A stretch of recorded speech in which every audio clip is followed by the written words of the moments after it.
Hallelujah. Purihin ng Diyos, sa umagang ito tayo muli ay magbabasa ng banal na kasulatan sa aklat ng John chapter 8. Okay, yung nakaraan, saan tayo hindi sumumpalataya kay Jesus ang kanyang mga kapatid. Yan, hindi lang, pati yung mga alagad niya sumusunod sa kanya. Hindi, maraming tumalikod kasi nagpakilala siya talaga. Maraming di naniwala sa kanya. At nandun nga yung time na tinanong niya sila Pedro, pati ba kayo aalis na rin? Sabi ni Pedro, saan pa ba kami pupunta? Nasa inyo na ang katotohanan. Kaya ganun din tayo. Sa ating buhay, huwag tayong manghihinawa sa ating buhay pananampalataya. Yan, ngayon nakilala na natin ang ating Panginoong Hesus, talagang kumilala na tayo sa Kanya. Kasi talagang nasa mga huling mga araw na tayo na kung saan talaga ay yung kaaway busy sa paghihikayat para tumalikod sa Kanya. Okay? Okay, dito tayo sa John chapter 8. Pero bago yun, tayo muna ay manalangin sa Diyos. Lord, salamat po sa buhay at kalakasan na iyong pinagkaloob sa amin. Patnubayan mo po kami sa aming pagbabasa ng iyong banal na kasulatan. Nawa, Panginoon, lahat ng aming mababasa ay paunawa mo, Panginoon. Hindi lang basta maunawaan, magawa din namin ito habang naghihintay sa muli mong pagbabalik. Ikaw ang may taas, Panginoon, sa lahat ng pagkakataon at patnubayan mo rin ang aming mga kapatiran na wala pa rito. Iadya mo po ang pangyapak nila sa lugar nito upang sama-sama kaming sumumpa, maghandog at magpuri sa iyong dakilang pangalan. Salamat, Panginoon, ikaw ang may taas, maparangalan sa pangalan ni Jesus. Amen. Palakpakan natin ang Diyos. Purihin ang ating Panginoong Jesus. Yan. John chapter 8, verse 1. Si Jesus naman ay pumunta. Ito ay pagpapatuloy ng ating mga tinatalakay. Kasi binabaybay natin ang aklat ng Juan at nasa chapter 8 na tayo. Si Jesus naman ay pumunta sa bundok ng mga Olivo. Kinabukasan, maaga pa'y nagbalik na siya sa templo, lumapit sa kanya ang lahat, at umupo siya at nagsimula siyang magturo. Dumating noon ang mga tagapagturo ng kautusan at mga Pariseyo na may dalang isang babaeng nahuli sa pangangalo niya. Iniharap nila ito sa karamihan at sinabi kay Jesus, Guro, ang babaeng ito'y nahuli sa aktong pangangalo niya. Merong isang babae na dinala ng mga Pariseyo. Ayan o. Dumating doon ang mga tagapagturo ng kautusan at mga Pariseyo na may mga dalang isang babaeng nahuling sa pangangalo niya. May nahuli silang babaeng nangangalo niya. Iniharap nila ito sa karamihan at sinabi kay Jesus, Guro, ang babaeng ito ay nahuli sa aktong pangangalo niya. Ibig sabihin, nahuli nila caught in the act na nangangalo niya yung babae. Ayon sa kautusan ni Moises, sabi nila, dapat batuhin hanggang sa mamatay ang mga katulad niya. Ano naman ang masasabi ninyo? Yun, kasi ayon sa kautusan, masama yun. At dapat mamatay yung mga gumagawa nun kasi gano'n yung panahon ng Old Testament. Talagang pag nahuli ka sa akto na gumagawa ka ng masama, dapat ka patayin, batuhin hanggang sa mamatay. Kasi baka makapang hawa ka pa, ganun yung panahon eh. Itinanong nila ito upang subukin siya at nang may maiparatang sila laban sa kanya. Ngunit yumuko lamang si Jesus at sumulat sa lupa sa pamamagitan ng daliri. Patuloy sila sa pagtatanong kaya tumayo si Jesus at nagsalita. Ang sino mo sa inyo na walang kasalanan ang siyang maunang bumato sa kanya? Okay. Nung tinatanong nila si Jesus Christ, hindi siya kumikibo. Bagko siya yumuko at yumukod sa lupa at sumulat. Sabi dito, lamang siya sumulat sa lupa sa pamamagitan ng kanyang daliri. Patuloy sila habang ginagawa ni Jesus yun, hindi siya kumikibo, susulat lang siya sa lupa. Patuloy silang tinatanong, parang pinukulit siya. Kaya tumayo si Jesus at nagsalita. Ang sino man sa inyo na walang kasalanan ang siyang maunang bumato sa kanya? Kasi pinapratangan nila na yung babae gumagawa ng masama kahit nakita. Totoo naman kasi nakita nila sa akto. Ngayon, ang tanong ni Jesus Christ, ngayon, pinapratangan niyo yung babaeng ito na gumawa ng kasalanan. Ngayon, sino sa inyo ngayon ang walang kasalanang nagawa? Siya muna yung unang bumato. At muli siyang yumuko at sumulat sa lupa. At muli sumulat siya sa lupa. Nang marinig nila iyon, sila'y isa-isang umalis simula pinakabata, matanda, iniwan nila ang babae nakatayo sa harap ni Jesus. Yun. At nung sabi ni Jesus yun, at ginawa ulit, sumulat ulit sa lupa, nang marinig nila yun, nang marinig ng mga tao yun, ng mga Pariseo, ng mga tao lang doon, isa-isa silang umalis. Simula pinakamatanda, iniwan nila ang babaeng nakatayo sa harap ni Jesus. So, ibig sabihin, isa-isa silang umalis. Narinig nila yun eh. So, ibig sabihin, sila mismo, alam nila sa sarili lang, sila rin ay nagkakasala. Tumayo si Jesus sa tinanong ang babae, nasaan na sila? Wala bang humahatol sa iyo? Wala po, Ginoo, sagot ng babae. Sinabi ni Jesus, hindi rin kita hatulan. Umuwi ka na at wala ngayon ay huwag ka nang gumawa ng kasalanan. Yan. Okay? Yun. Kasi hinahatulan nila yung babae na may ginawang masama. Kahit totoo naman talaga na akto nga eh. Ngayon, ang tanong ni Jesus Christ, sige, kung inuhusgahan niyo sila batay sa nagawa niyang kasalanan, siya sa batay. Ngayon, sino naman sa inyo ang walang ginawang masama? At siyempre, kung may ginawa silang masama, dapat din silang batuhin. Tama po ba? Ganon. Kaya sa buhay natin ganon din. Kung may mga taong gumagawa ng masama, huwag na natin silang husgahan. Kasi alam din naman natin sa sarili natin, tayo rin naman na dapat husgahan ng Diyos. Ipaubayan natin sa Diyos ang paghahatol at hindi pa panahon yun, okay? Sa buhay natin ngayon, ang dapat natin gawin, ipanalangin natin sila at kung maaari, tulungan natin sila na ilapit sa Diyos. Kasi kung uhusgahan natin sila batay sa nagawa nilang mali, baka mas masahol pa yung ginawa natin, higit pa sa ginawa niya. Okay? Na dapat din tayong hatulan ng kagaya ng paghatol natin sa kanila. Kaya ganoon. Kaya dapat, yayaan natin ang Diyos doon at ipanalangin, ilapit na lang natin sila sa Diyos. At kung maaari, nawa, kalooban ng Diyos, maligtas din sila at makakilala sa Kanya. Amen? Okay. Patotoo tungkol kay Jesus. 12. John chapter 8 verse 12. Patotoo tungkol kay Jesus. Muling nagsalita si Jesus sa mga Pariseo. Sinabi niya, ako ang ilaw ng sanglibutan. Yan, pinakikilala niya na yung kanyang sarili. Ang yung sumusunod sa akin ay magkakaroon ng ilaw sa kanyang buhay at di nalalakad sa kadiliman. Okay? Ako ang ilaw, sabi ni Jesus Christ. Ang sumusunod sa akin ay magkakaroon ng ilaw sa kanyang buhay. Liliwanag ang kanyang buhay. At di nalalakad sa kadiliman. Sinabi naman sa kanya ng mga Pariseo, ikaw lang ang nagpapatotoo tungkol sa iyong sarili. Walang kabuluhan ang ganyang patotoo. Sumugot si Jesus, kahit ako ang nagpapatotoo tungkol sa aking sarili, totoo naman ang aking sinasabi, sapagkat alam ko kung saan ako nanggaling at kung saan ako pupunta. Ngunit hindi ninyo alam ang aking pinanggalingan at ang aking pupuntahan. Humahatol kayo ayon sa mga pamantayan ng tao, ngunit hindi ako humahatol kanino man. Ayun, kasi tinitignan lang nila yung mga nakikita nila. Yung mga bagay na hindi nila nakikita, hindi nila nakikita. Hindi nila alam yung patungkol kay Kristo. Yung pinanggalingan niya, kung saan siya nagmula, kung anong mga bagay na patutunguhan niya. Kasi spiritual eh. Hindi nakikita natin. Tayo naman, sa base lang sa ating mga nakikita, doon lang yung ating kakayanan. Ngunit hindi ako humahatol kanino man. Pero si Jesus Christ, hindi siya humahatol kanino man kasi alam niya ang lahat ng bagay. Okay, dapat tayo din naman. Hindi humahatol, dapat ipasa Diyos natin ang lahat ng bagay na nakakaalam ng lahat ng bagay sa buhay natin. Amen? At humahatol man ako, tama ang aking paghatol sapagkat hindi lamang ako ang humahatol, kundi kasama ko ang Ama na nagsugo sa akin.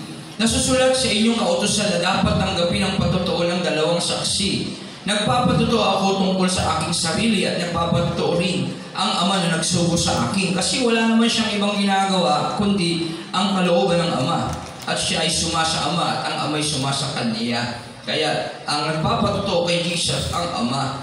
At wala siyang ginagawa kundi ang salita ng Ama. At alam din naman yan, lahat ng mga nasa kautusan noong panahon ay talagang ginawa ng ating Panginoon. Siya ay tinanong nila, nasaan ang iyong Ama? Sumagot si Jesus, hindi ninyo ako kilala at hindi rin ninyo kilala ang aking Ama. Kung kilala ninyo ako, kilala rin ninyo siya. Kasi kung sino nakakita kay Kristo, yun lang nakakita din sa Ama. Ito'y sinabi ni Jesus yung siya'y nagtuturo sa templo sa dakong kinaroroonan ng lalagyan ng mga alay. Ngunit walang nangahas na humuli sa kanya sapagkat hindi pa iyon ang itinakdang panahon, kasi hindi pa yun yung tamang panahon. Kaya wala pang nanguhuli sa kanya. Muling sinabi ni Jesus sa kanila, ako'y aalis at hahanapin ninyo ako, ngunit hindi kayo makakapunta sa pupuntahan ko. Mamamatay kayo nang hindi pa napapatawad ang inyong mga kasalanan. Nag-usap-usap ang mga Hudyo kasi hindi nila tinatanggap si Kristo eh. Ang pagtanggap kay Kristo, ayun yung katotohanan. Nag-usap-usap ang mga Hudyo, magpapakamatay kaya siya. Kaya niya na sinabing hindi kayo makakapunta sa pupuntahan ko. Kaya sinabi ni Jesus, kayo'y mula dito sa ibaba. Ako'y mula sa itaas, kayo'y taga sa liputan ito, ngunit ako'y hindi talaga. Siya, Jesus Christ, ay anak ng kaisa-isang Diyos. Kaya sinabi ko sa inyong mamamatay kayo nang hindi pa napapatawad sa inyong mga kasalanan. Kung hindi kayo naniniwala, ako nga. Mamamatay na nga kayo nang hindi napapatawad sa inyong mga kasalanan. Kasi ang kapatawaran ay nasa ating Panginoong Jesus lang. Okay? Sino ka? Nga bang talaga? Tanong nila, sumagot si Jesus, matagal ko nang sinasabi sa inyo kung sino ako. Kasi matagal na siya nagpapakilalang siya ang kaisa-isang anak, siya ang Kristo. Ngunit hindi pa rin siya pinaniniwalaan. Sabi niya nga, paniwalaan nyo yung mga ginagawa ko, yung ebidensya, yung mga himala na ginawa niya na hindi kaya gawin ng tao. Na tanging ang Diyos lang ang kayang gumawa. Okay? Marami akong masasabi at maihahatol laban sa inyo, ngunit totoo ang sinasabi ng nagsugo sa akin at ang narinig ko sa kanya ay pinahayag ko sa sanlibutan. Kaya tayo, ipahayag lang natin yung mga bagay na sinasabi ng Diyos. Okay? Hindi nila naunawaan na ang Ama ang tinutukoy niya. Kaya sinabi ni Jesus, kapag naitaas na ninyo ang anak ng tao, nalalaman ninyong ako'y ako nga.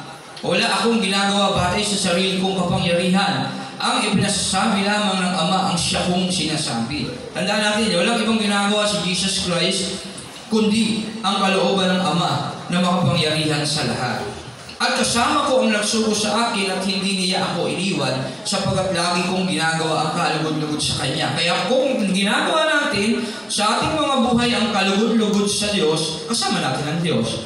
Okay? Tama po ba? Ang katibayan na kasama natin ng Diyos, ginagawa natin yung mga bagay na kalugod-lugod sa Kanya. Yun yung mga bagay na ginawa ni Kristo sa mundo. Ano yung ginawa ni Kristo sa mundo? Na nagpapatuloy na nasa Kanya ang Diyos. Nangaral at nagturo ng mabuting balita, tumulong sa mga mahihirap, nagmalasakit, nagpumipig. Yan. Kaya dapat tayo sa buhay natin, nakatibayan na nasa sa atin ng Diyos, dapat ganun din yung ginagawa natin. Kaya lang, paano natin magagawa yun sa ating buhay?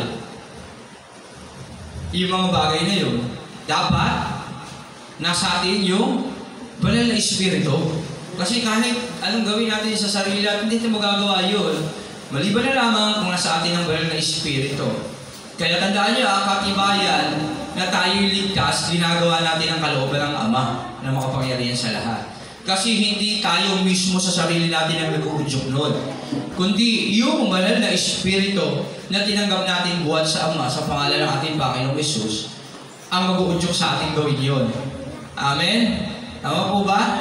Kaya kung hindi natin ginagawa yung mga bagay na ginawa ni Jesus Christ, baka hindi pa nabubuhay sa atin yung Diyos. Okay? Wala pa yung Holy Spirit sa atin. Kaya examinin natin yung ating mga sarili. Okay? Tandaan natin yan ha. Pag hindi natin magawa-gawa yung kalooban ng Diyos, baka wala yung banal na Espiritu sa atin. Okay? Hindi pa natin siya pinapapasok sa ating puso. Yan, yung katibayan nun. Ito yung sinasabi ni Jesus Christ. Yan. Kaya hindi nila nauunawaan. Hindi natin nauunawaan yun. Akala natin yung mga panlabas na ginagawa natin seremonyas. Gaya ngayon, sisimba lang tayo. Kasi dapat ang tao nagsisimba pag linggo. Tama mo ba? Ayun yung paniniwala ng tao kasi may Diyos eh. Alam mo ngayon, lahat ng tao alam may Diyos eh. Iba-ibang Diyos nga lang ang kinikilala. Okay? Pero alam ng tao lahat may Diyos. Dapat ang tao nagsisimba pag Sunday, kaya nasa simbahan ako. Na dapat nagpe-pray kapag nasa simbahan. dapat nakikinig pag nasa simbahan. Okay, tama lahat yun. Kaya lang dapat yun, ginagawa mo sa conviction ng Banal na Espiritu sa iyo. Okay, mararamdaman mo yun sa sarili mo na talagang focus ka sa lahat ng atensyon sa Diyos. Yung isip mo hindi lumilipad, nakapokus ka sa Diyos kasi alam mo na sa araw na ito ang Diyos ang aking pinararangalan. Mahalaga ito. Kaya kung buhay, kung puso mo, kaluluwa ko sa Diyos. Okay? Yung isip mo hindi nilipad-lipad, hindi yan nasa labas. Ang isip mo ay para pasayahin ng Diyos. Yun yung mga udyok ng Banal na Espiritu. Pero kung hindi yun ang nasa isip mo, nasa ibang, ang isip mo lang, nandito ka lang sa church, nakikinig, nakaupo. Pero yung isip mo lumilipad, baka hindi udyok o spirit yun. Okay? Tandaan natin yan ha. Kayo mismo makakasaksi sa sarili niyo yun. Kung yung Holy Spirit talaga ang nasa inyo o hindi. Okay? Hindi na kailangan pa ipaliwanag yun. Ang ibig sabihin lang nun, lahat ng bagay na ginagawa mo patungkol sa Diyos. At walang pipigil doon. Okay? Walang pwede umadlang doon. At hindi ka gagawa ng mga bagay na ikalulungkot ng Diyos. Kaya focus ka. Kaya focus ka sa lahat. Wala ka ibang nais kundi taas ang Diyos. Wala ka ibang nais kundi paligayahin siya. Wala ka pa ibang nais kundi pasayahin siya. Okay? Kaya sinabi ni Jesus, kapag naitaas na ninyo ang anak ng tao, malalaman ninyong ako'y akma. Yan. Kapag siya ay tinanggap natin sa ating mga buhay, sa ating mga puso, talagang maraintindihan natin at ipakikilala ng Banal na Espiritu na nasa sa atin na tunay talaga ang Diyos ay Diyos. Si Jesus Christ ay Diyos. Wala akong ginagawa batay sa aking sarili kong kapangyarihan. Ang pinasasabi lamang ng Ama ang siya kong sinasabi. At kasama ko ang nagsugo sa akin at hindi niya ako iniiwan sapagkat lagi kong ginagawa ang kalugod-lugod sa Kanya. Kapag ginagawa natin ang kalugod-lugod sa Kanya, nasa atin ang Diyos. Marami nakarinig nito ang sumampalataya sa Kanya. Sinabi naman ni Jesus sa mga Hudyong naniniwala sa Kanya, kung tinutupad ninyo ang aking aral, kayo ay tunay na mga alagad ko. Yan. Sinabi naman ni Jesus sa mga Hudyo naniniwala sa Kanya, kung tinutupad ninyo ang aking mga aral, kung tinutupad nila yung mga aral na natutunan nila kay Jesus, yung mga napapakinggan nilang salita at pinaniniwalaan at ginagawa. Pag sinabi mong tinutupad, pinaniwalaan mo at ginagawa mo yun. Hindi yung narinig mo lang. Kaya faith without action is dead. Patay ang pananampalatayang walang kalaking nagawa. Kasi lahat ng tao may pananampalataya. Okay? Mapapatunayan naman natin ang pananampalataya kung ito'y buhay sa ating mga buhay, kung ito'y ating ginagawa. Okay? Kaya kung hindi mo ginagawa yung iyong paniniwala, ito ay patay, hindi ito buhay. Kaya alagad tayo ni Kristo kung ginagawa natin yun. Kung hindi, hindi tayo alagad niya. Alam lang natin, kaya lang hindi tayo alagad niya kasi hindi natin ginagawa. Makikilala ninyo ang katotohanan at ang katotohanan ang magpapalaya sa inyo. Okay? Mas higit pa natin makikilala ang katotohanan. Kasi sa pag ginagawa natin yung mga bagay na ginagawa ni Kristo, mas higit tayo natin train. At patuloy na ay kikilala pa natin siya ng lubos kasi gumagawa siya ng mga bagay na maliwaga sa buhay natin. Sa pamamagitan ng mga bagay na ginagawa natin pagsunod sa Kanya. Mas higit pa niyang pinakikilala yung sarili niya sa atin. Natitrain tayo, nauhubog, lumalalim, tumatatag, lumalakas ang ating pananampalataya. Isipin niyo maigi. Kapag spiritual, lagi ka nagbabasa ng Bible, lagi ka nagpe-pray. Araw-araw, habang naglalakad ka, nagpe-pray ka. Alam mo yung sarili mo kung nagkakamali ka. Diba? Na-verify nyo, alam nyo kung nagkukulang ka. Pero kung hindi mo lagi ginagawa yun, hindi mo alam, nagkakamali ka lang pala. At kung may magpaalala sa'yo, magagalit ka pa sa kanila. Hindi kagaya nung kapag na-observe mo yung sarili, pag may nagpaalala sa'yo, oo nga, Lord, thank you, magte-thank you ka pa sa Kanya. Lord, sorry po, magpe-pray ka. Lord, sorry po, nagkasala ako. Salamat po kasi may ginamit kayo kapatid. Pero paalalahanan ako. Ganun yung ating mga reaksyon. Pero kapag hindi, pag ikaw pinaalalahanan, iba yung mararamdaman mo. Galit po at sama ng loob. Kaya kapag may nagpaalala sa'yo at nagalit ka, pride yun. Hindi Diyos ang umiiral sa buhay mo noon. May ibang naghahari sa'yo noon. Galit po at sama ng loob. Okay? Kaya may humility ka kasi kapag nabubuhay sa iyo ang Diyos, si Jesus Christ.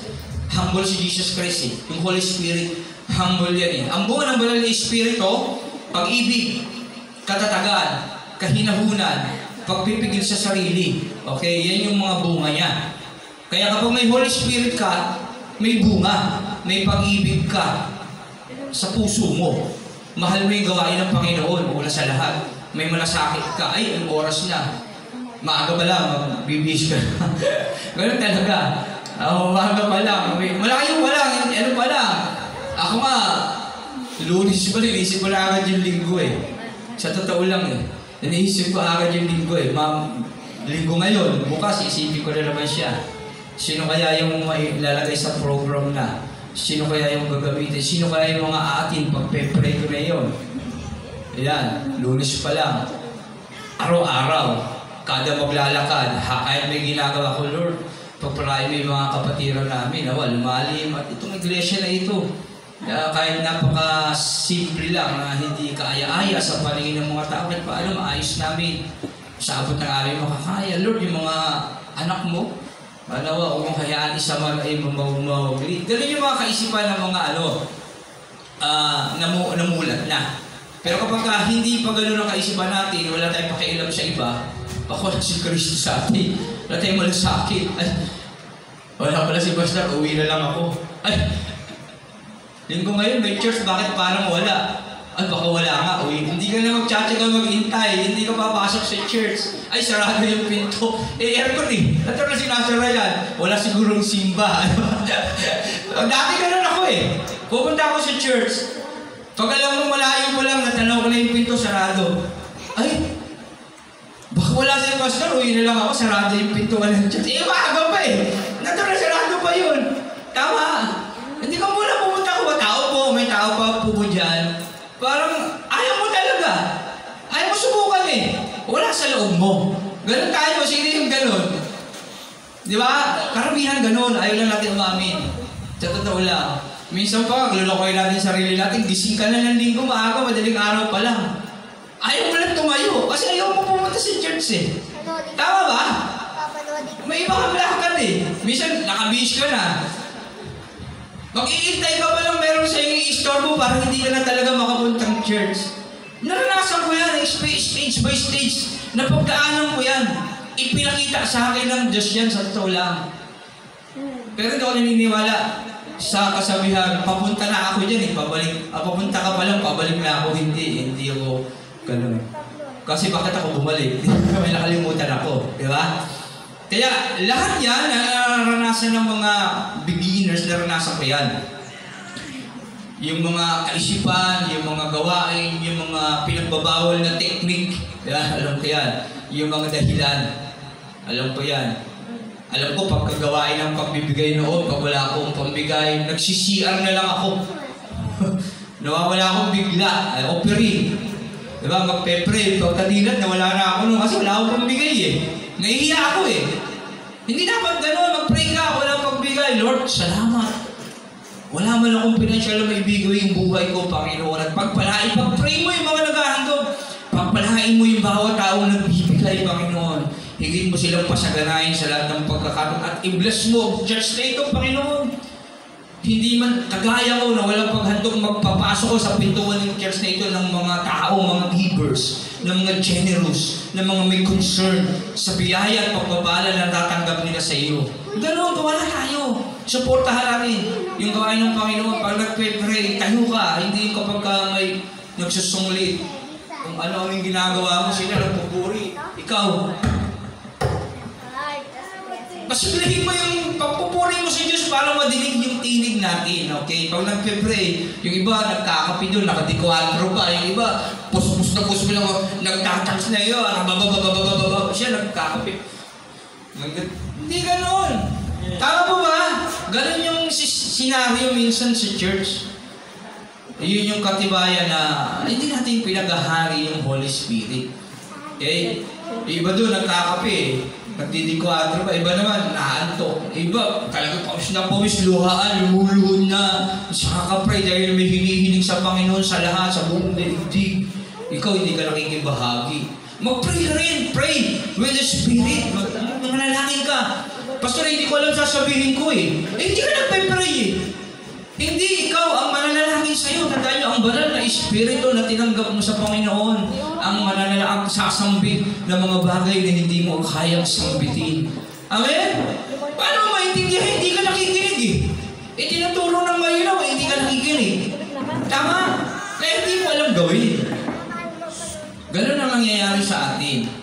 Okay? Kaya kagaya ng mga Pariseo, hindi naniniwala kahit paulit-ulit lang nagpapakilala si Jesus Christ. Hindi sila naniniwalang siya nga. Ako'y si ako nga, sabi gano'n ni Jesus. Kasi paulit-ulit na niyang sinasabing ako'y si Kristo, ako na nga ang Mesiyas, ako na ang tinutukoy mo, sabi niya sa Samaritana. Ako na ang Kristo. Bagamat sa patalinhaga, kahit patalinhaga, talagang literal na nagpapakilala siya, hindi nakikinig eh. Minsan pa nga magbibisi-bisihin tayo yan eh.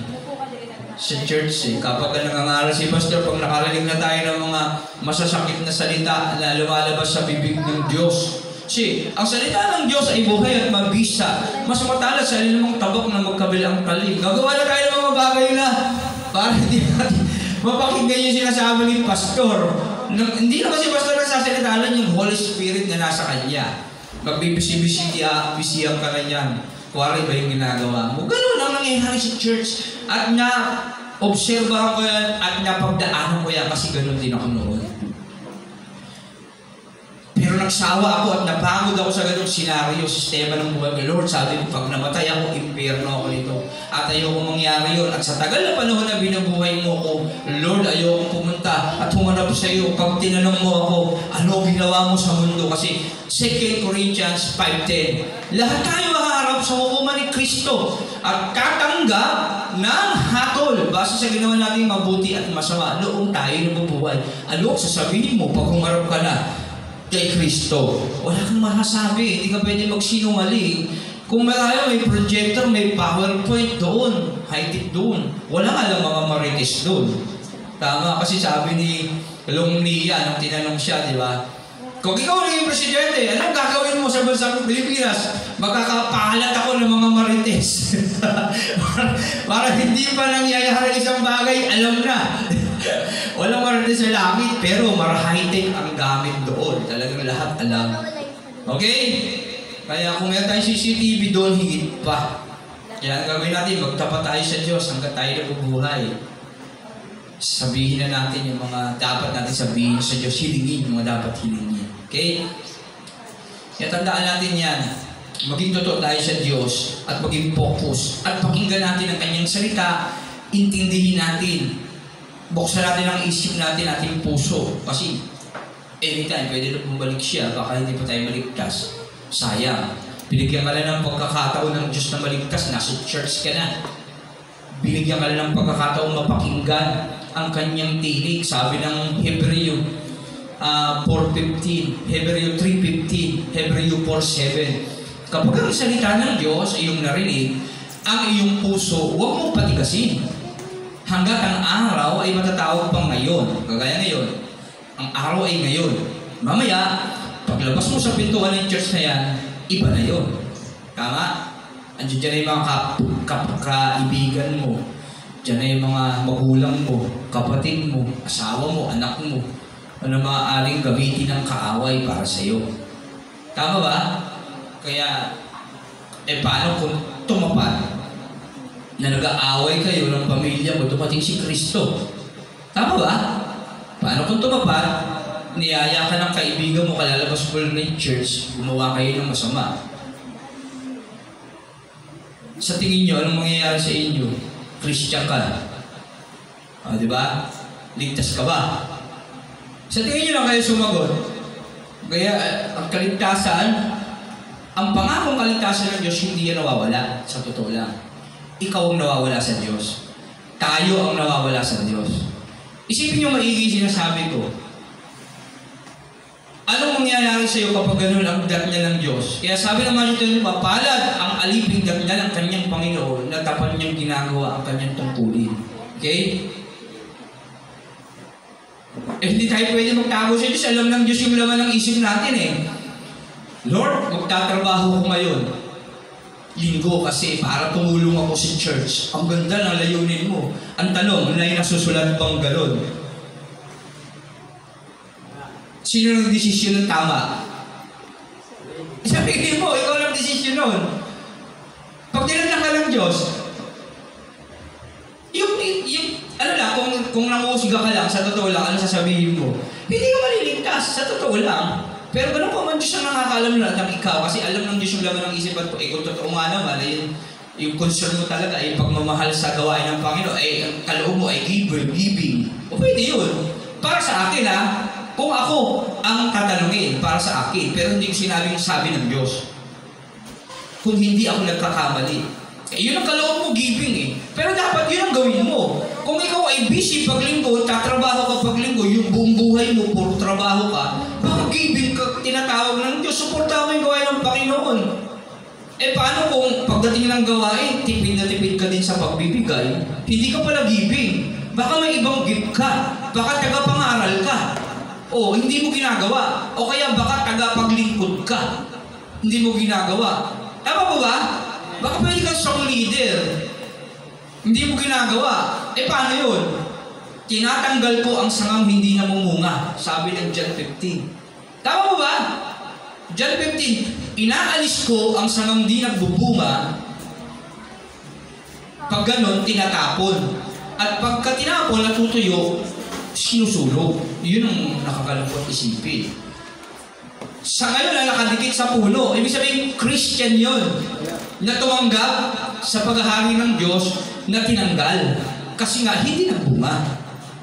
Kaya mag-iingat tayo sa ating buhay pananampalataya.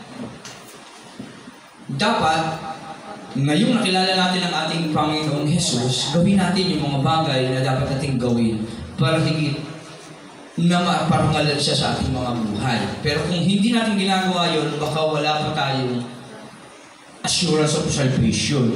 Wala pa talaga yung Holy Spirit sa atin. Kasi ang Holy Spirit, pag nasa atin, gagawin yan yung mga bagay na pinagagawa ng Ama. Kasi wala yung ibang ginagawa kundi i-udyok sa'yo yung mga bagay na dapat mong gawin. O di kaya, ayaw mo lang talagang pakinggan yung tinig ng banal na Espiritu nasa sa'yo. Kasi naglalaban yan Inasabi niya yung mga bagay na dapat mong gawin. Kaya lang tayo, may free will, hindi natin yun ini-entertain. Kaya nakalulungkot isipin.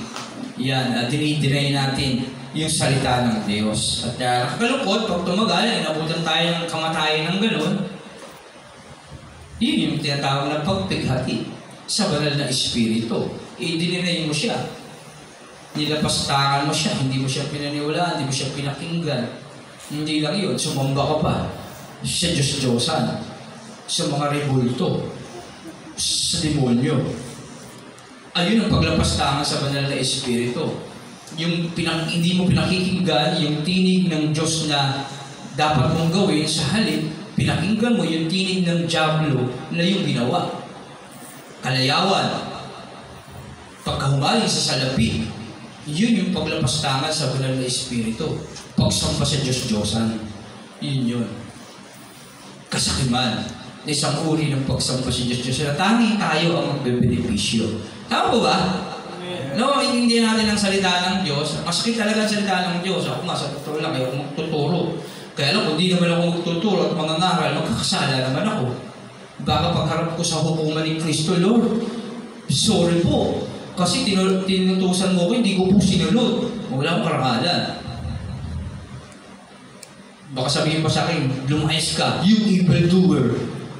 Panginoon, di ba nangaral ako, nagpahayag ko ng salita mo, nagpag-pray ko pa nga yung may sakit, gumaling Tama, marami na akong may sakit, pinag-pray, gumaling Lumayas ka, you evildoer. Ang sakit nun, Lord, ang hirap nun, paano ko mapaliwanag? Wala na, huli na ang lahat. Wala, kahit anong dahilan mo, wala na. Ayan ay apoy. Ang hirap nun, mali sa reels ko, pinanonood ko nga yung impyerno, sumisigaw, puro ganun, di ba? Hindi man lang siya naaagnas. Pero nasusunog siya. Ang hirap. Yung buhok niya, hindi rin nasusunog di ba? So may mga bulate, gumagapang sa katawan mo, buhay din, hindi rin namamatay. Yun yung impyerno. Kaya, malagi mga kasasapitan, sabi ng Revelation 21:8, malagim ang kasasapitan ng mga duwag. Yung mga Christian na ayaw magpakilala ng mga Kristiyano sila. Ng mga hangal, yung mga gumagawa ng masasama. Yung akala nila yung buhay nila walang katapusan. Pagdating ko sa impyerno, agawan ko ng trono si Satanas doon. Yun yung mga hangal. Akala nila may hari doon. Hindi nila alam ang hari. Maging sa impyerno si Jesus. Amen!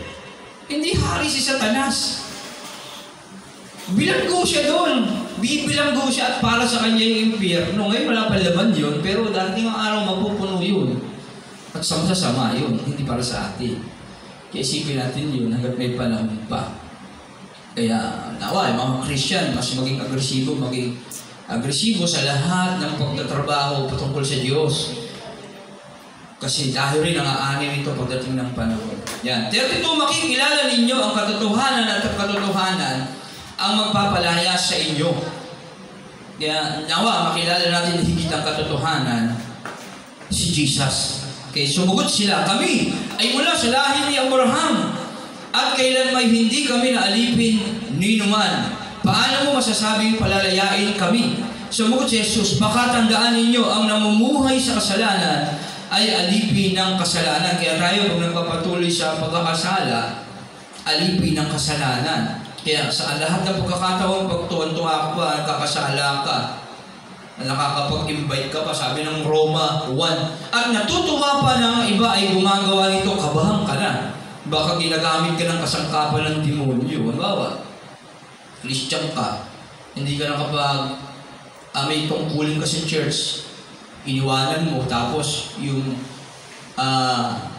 imbis na makakapang dala ka ng kaluluwa, hindi. Tapos dapat ikaw ang dapat magbibigay ilaw sa mga tao Christian ka tayo yung ilaw at asin.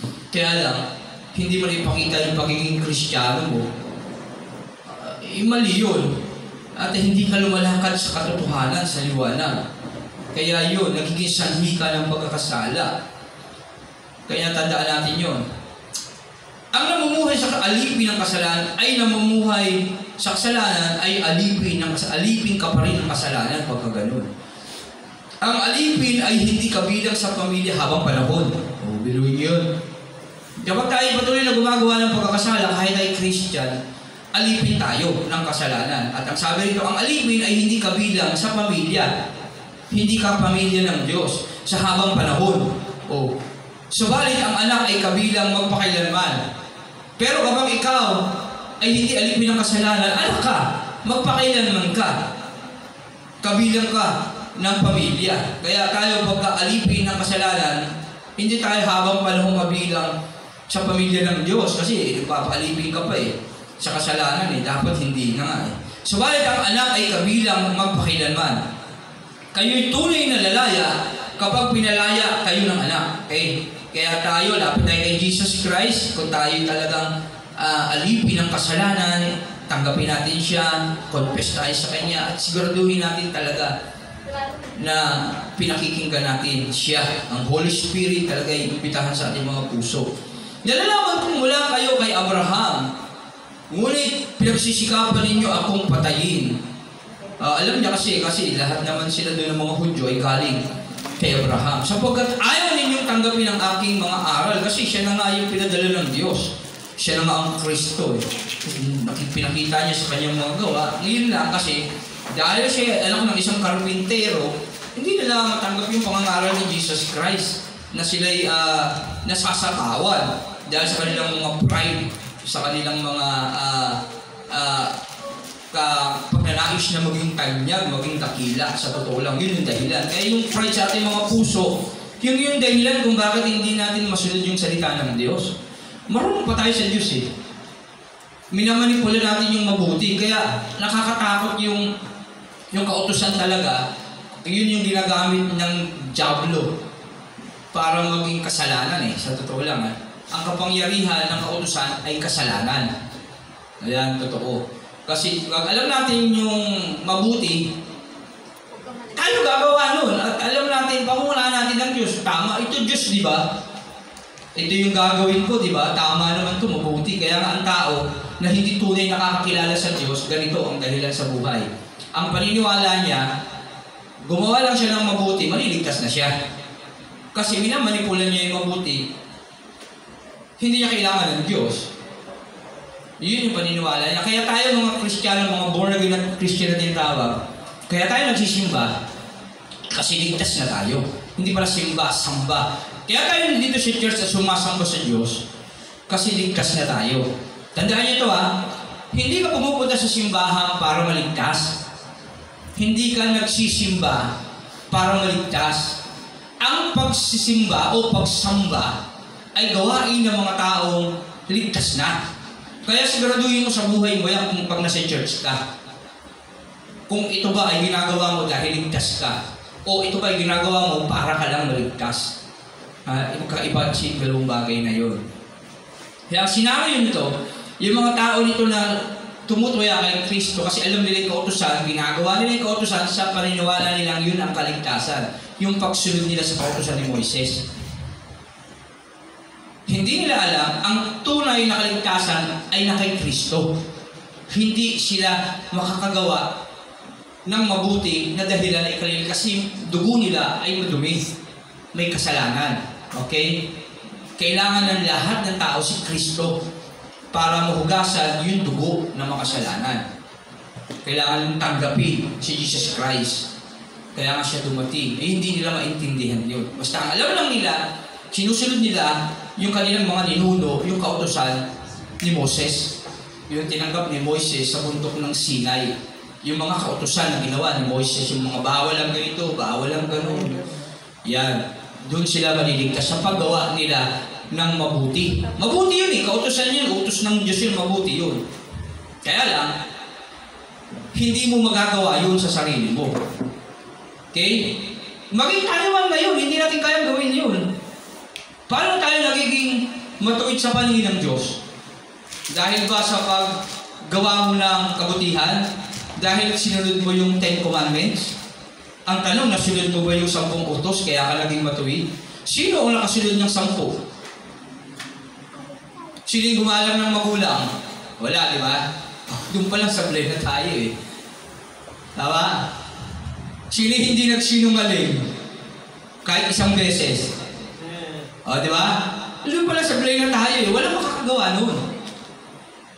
Nagiging mabuti tayo sa paningin ng Diyos dahil kay Kristo. Sa banal na Espiritu na nasa sa atin na tinatanggap natin sa pagsuko ng buhay natin sa pamamagitan ni Jesus Christ na namatay sa krus at muling nabuhay. Amen po ba? Ayun yung sinasabi ni Jesus na ito na ang ilaw ako. Hindi alam yun ng mga Hudyo ng panahon. Literal talaga ang paniniwala nila. Okay? Na bagamat alam nila yung kautusan at alam nila yung mga propesya na may darating ng Kristo, yung Kristo na nagpapakilala, hindi nila pinaniwalaan kasi nakabase sila sa mga sarili nilang gawa, sarili nilang katuwiran. Tayo rin naman hanggang ngayon, gumagawa tayo ng sariling kabutihan na alam natin. Tama po ba? Kaya hindi tayo lumalago sa pananampalataya natin sa Diyos. Kasi kung lalago tayo, ngayon pa lang, makikita na yung bunga. Tama po ba? Bawat isa sa atin, masaya yan. Ano pa? May bago palagi sa bawat umaga. Ganon. Hindi na ako magsasabi na kung ano-ano. Masakit ang salita ng Diyos Lahat tayo masasaktan Kasi ano lang natin, lahat naman tayo may pagkukulang. Kung talagang ginagawa natin ang kalooban ng Diyos, puno tayo ngayon. At masaya tayo. Ano pa? Excited. Okay? At mayaman tong church natin. Yun na lang. Tama po ba? Kahit hindi tayo mayayaman pare-pareho. Kahit may hirap tayo.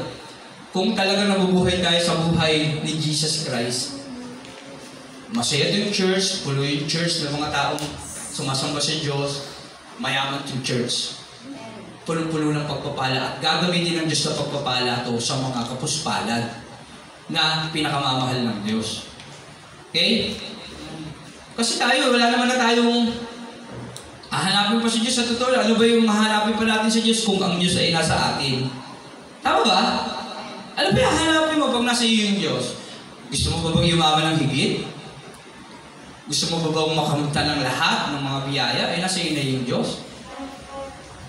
Hayaan mo na yung Diyos ang magbigay ng sa'yo, bonus na lang yun. Ganun ang kaisipan ng mga tunay na kumikilala sa Diyos. At kaya lang, mahirap talaga. Mahirap. Natanging tayo at ang Diyos ang nakakaalam sa buhay natin kung paano at kung kailan natin ito magagawa.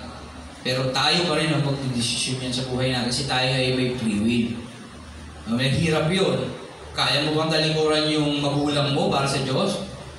Kaya mo bang talikuran yung anak mo? Kaya mo bang pumunta sa church kahit di ka pa nakapaligo? Ay, 8:30 na pala. Ay, di pa ako nakakapagmumog. Tama? Yeah. Ay, hindi ako pwede lumabas. Nakakaya sa tao. Magme-makeup muna ako. Tama? Ay, may inimbitahan ka pala. Oras ng gawain, ikaw nag-imbita, ikaw pa yung late. Di ba? Ano yung gano'n? Masakit, di ba? Pero yun ang totoo. Kung wala kang iniisip kundi ang Diyos, kahit wala kang ligo-ligo, pupunta ka sa church, Lord, sorry, wala na akong ligo kasi dahil meron akong na-invite na kaluluwa doon at alam kong inaasahan ako noon, pupuntahan ko yun. Hindi mahalaga dahil alam ko yung puso ko ang mahalaga sa iyo. Dito ka na magmumog, dito ka na kung may pagkakataon pa pala, hindi pa pala simula. Pero kung nadat na puri ka na, diretso na. Huwag mo lang intindihin sarili mo. Tama mo ba? Kung gusto mo sumunod sa akin, pasalin mo yung pamato ko, kalimutan mo yung sarili, sumunod ka na sa akin. Panginoon, papalibing ko muna yung tatay ko. Susunod na ako sa inyo. Tayo, ganun eh. Lord, payamanin mo muna ako, makatapos muna ako ng pag-aaral. Amen? Lord, yung trabaho ko muna, maging permanente muna ako. Ginawa kang permanente. Naghanap ka ng mas malaking sahod, lipat ka na naman, wala ka na naman. Pasok. May pasok ka na naman pag linggo. Tama. Pero kung ikaw talagang desididong sumunod sa Diyos, maghahanap ka ng trabaho kahit maliit yan, walang pasok pag linggo, at pagsasabatin ng Panginoon sa buhay mo, kahit maghirap ka pa, titiisin mo yun. Kahit saktuhan lang sa pamilya mo, titiisin mo yun. Ganun yun. Yun yung mga tunay na mga naglilingkod sa Diyos. Ang sakit. Kasi bakit? Marami tayong malalampasan, mga bagay na kailangan natin. Yun yung pagtalikod mo sa sarili. Kasi anak mo, iyak yan, Lord, hindi sasapat yung pagkain, yung gatas ang mahal-mahal, hindi ko mabibilan yung anak ko. Diaper pa naman, uso na ngayon, hindi na uso lampin ngayon. Tama po ba? Hindi na uso yung mga damit na ginupit lang. Pero kung mahal mo ang Panginoon, gagawin mo yun para sa Kanya. Tama ba? Kaya sabi ni Isaiah, sabi din ni Jesus, yung pagmamahal sa akin ng mga tao ay pakitang tao lang. Hindi totoo. O yun ang totoo. Kahit ako man, lagi ko naiisip sa sarili ko, Lord, sorry po, nagiging pakitang tao ko sa iyo. Mga bagay na dapat kong gawin, hindi ko nagagawa. Bakit? Dahil sa kahirapan na nararanasan namin. Lord, sorry po. Patuloy ko hinihiling sa iyo, pagpalain mo kami. Hindi man ako yung mga tao sa palibot ko, yung iglesia, yung mga miyembro, yung mga estudyante. Hindi mo man ako mapagpala. Sila pagpalain mo para kung yun magiging dahilan na sila laging nasa church, Lord, pagkaloob mo po sa kanila yun. Sino rito yung gumaganda yung trabaho nila?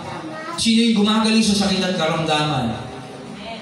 May mga taong nananalangin para sa inyo na dapat ipagpasalamat nyo sa Diyos ang lahat. Hindi tayo ang gumagawa sa sarili natin, kundi ang Diyos na gumagawa ng mabuti sa sarili natin. Gamit din yung mga lingkod na nagmamalasakit sa atin. Sa buhay namin, yung pamilya ko, kaya kami nakakarao sa buhay kahit hirap na hirap. Kasi may mga taong nananalangin din para sa amin. Iyan yung dahilan kung bakit kami nagpapasalamat sa Diyos. Lord, salamat sa mga taong ginagamit mo. Na nananalangin, hindi man namin sila kasama, hindi man nila alam yung sitwasyon namin, pero alam namin dahil yung pananampalataya namin lumalakas ng dahil sa kanila. Ganoon. Isipin natin yun. Hindi lahat ng ginagawa natin tayo ang gumagawa sa lakas natin. Wala tayo kayang gawin, sa totoo lang. May mga kapangyarihan ng Diyos na gumagawa ng mga bagay kung bakit natin nararanasan yung mga ito. Okay? Kaya tandaan natin yan. Kaya huwag tayo tumulad sa mga Pariseo ng panahon, sa mga Hudyo ng panahon. Nakilala na natin si Kristo, paniwalaan na natin ngayon. Kasi baka maging huli pa ang lahat sa buhay natin, madatnan niya tayo sa oras na hindi nararapat. Mapalad ang aliping datnan ng kanyang Panginoon na tapat niyang pinakakain ang mga tupa na ginagawa yung tungkulin niya. Kaya tayo gawin natin yung tungkulin natin sa Diyos. Huwag tayo tumulad sa mga Hudyo nito. Sabagot sila, Abraham ang aming ama. Sinabi sa kanila ni Jesus, kung kayo'y tunay na mga anak ni Abraham, tinularan sana ninyo ang kanyang ginawa. Tama? Kasi tatay daw nila si Abraham, pero ano ba yung ginawa ni Abraham? Iniwan niya yung sarili niya. Sumampalataya siya sa Diyos, pumunta siya sa lugar na hindi niya pag-aari. Okay? Sinabi ko lang ang katotohanan. Naririnig ko mula sa Diyos, ngunit pinagsisikapan ninyong ako'y patayin. Hindi ganoon ang ginagawa ni Abraham. Okay? Si Abraham ay mabuti. Sinusunod ang kalooban ng Ama. Pinakikinggan. Kaya lang sila hindi pinakikinggan si Jesus na salita ng Diyos. Ang ginagawa ninyo ay tulad ng ginawa ng inyong ama. Sumagot sila, hindi kami mga anak sa labas. Iisa ang aming ama, ang Diyos, sabi nilang mga Hudyo noon. Kasi ang Diablo ang ama nila. Kasi dalawa ang ama eh. Ang Diablo at ang Diyos. Tama po ba?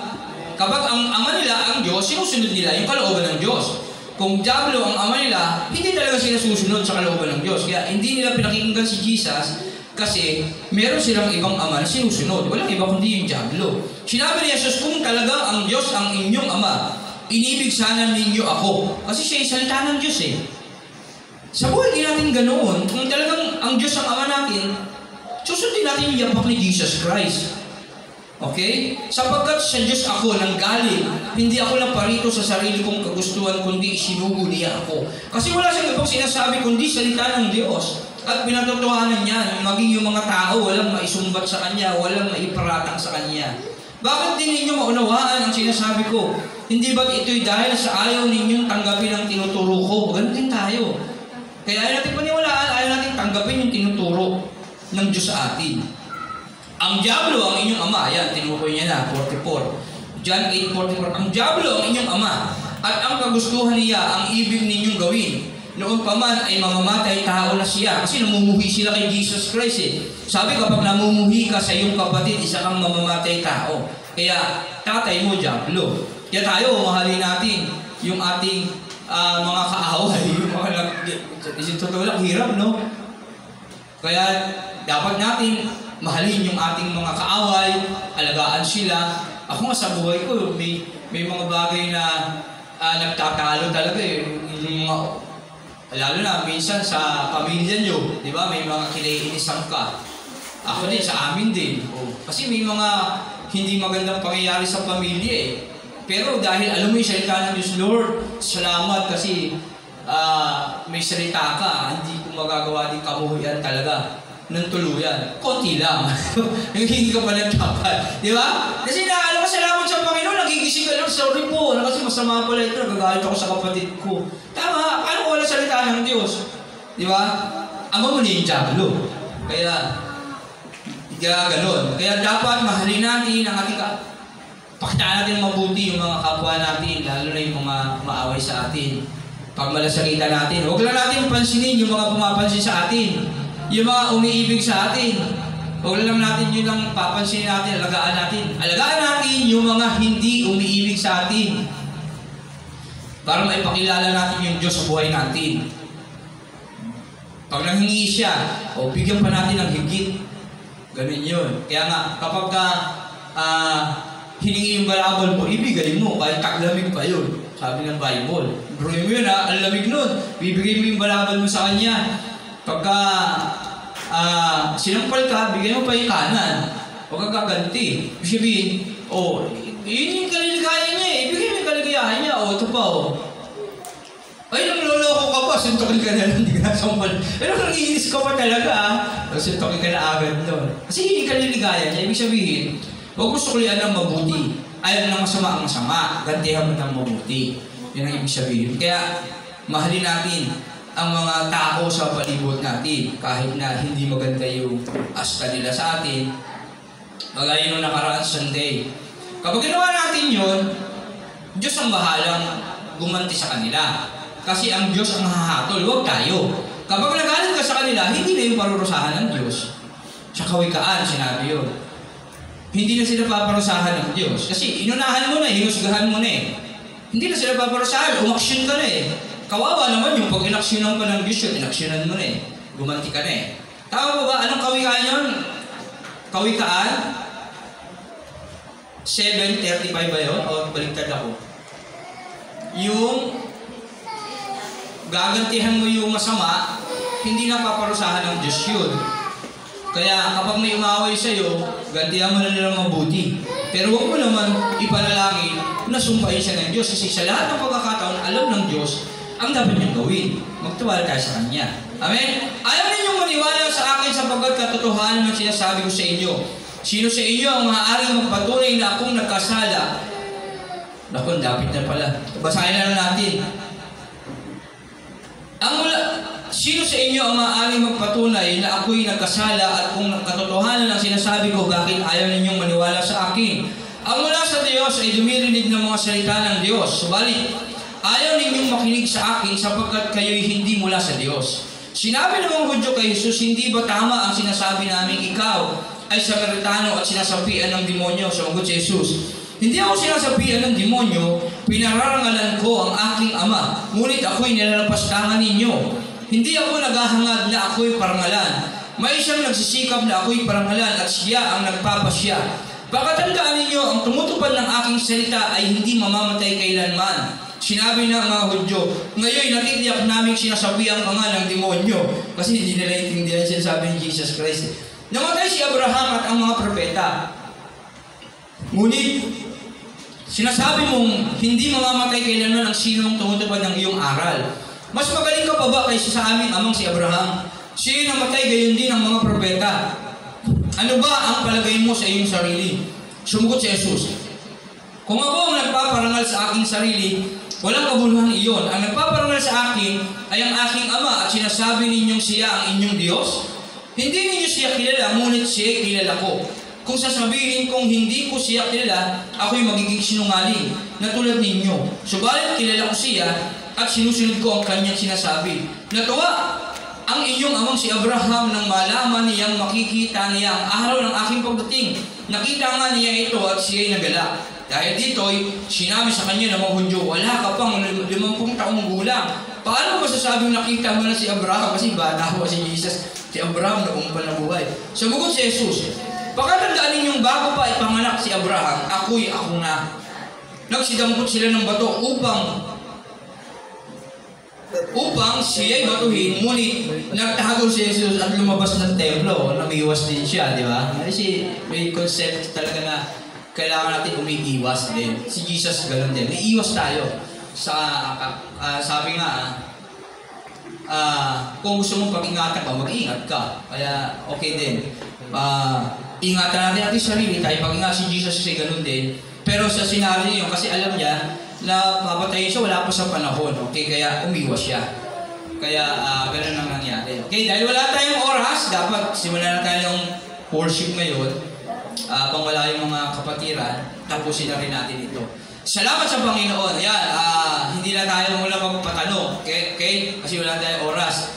Pero nawa, reviewin natin ang salita ng Diyos sa John chapter 8. At pagbalik-balayan sa ating tahanan. At kung meron kayong katanungan next Sunday, pwede nyo itanong yun para pag-usapan natin. Okay, dahil wala tayong oras, tayo na manalangin sa Panginoon. Lord, salamat po sa iyong mga salita na aming napakinggan. Nawa, Panginoon, yung mga aral na aming mga tinalakay, Panginoon, na bagamat minsan lumalayo kami sa topic, Panginoon, pero yung sinasabi, dahil nais mo malaman namin ang katotohanan, Panginoon, salamat po sa masasakit na pagtuturo, Panginoon, na talaga naman nararanasan namin sa aming buhay, kaya humihiling kami, Lord, patnubayan mo kami at patuloy na linisin ang aming mga isip at puso't buksan, Panginoon, ang aming espiritual na mata at kalooban upang higit sa lahat, mas higit namin maging espesyal ang pagtrato namin sa iyo, lalo na sa iyo, banal na salita, aming Diyos na makapangyarihan sa lahat. Salamat, Panginoon, patnubayan mo kami sa susunod na gawain.